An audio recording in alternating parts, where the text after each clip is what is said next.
केवळ आदित्य ठाकरेच नाही तर एमआयएमचे माजी खासदार इम्तियाज जलील यांनी सुद्धा या हिंसाचाराविषयी वेगळी शंका उपस्थित केली आहे।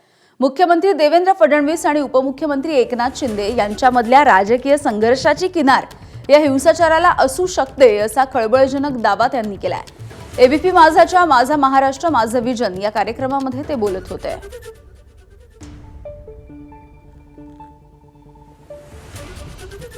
नागपूरच्या दंगलीमागे भाजपचा काही हात आहे असा तुम्हाला संशय आहे? भाजपचे जवळचे काही सत्तामध्ये बसलेले लोक आहे। बघा, हे सगळ्यांना माहीत आहे की आज महाराष्ट्राची राजनीतीमध्ये देवेंद्र फडणवीस साहेबांनी आपला एक ठसा मांडला कि इतने सीट आएंगे कभी सोचा भी नहीं था उसके अंदर। तर ते दुसरे जे होते, जो स्वप्न बघत होते की आम्हाला मुख्यमंत्रीची पुन्हा संधी मिळणार आहे, आता त्यांना काही मिळाली नाही।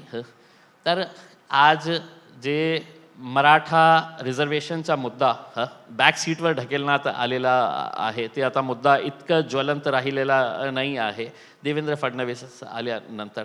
तर कुठे ना कुठे काहीतरी षडयंत्र आहे। मी इतका मोठा नाही आहे की मी जर त्याच्या बाबतीत काही हे बोलू शकतो, पण काहीतरी आहे, कोणीतरी आहे। एबीपी माझा, उघडा डोळे बघा नीट।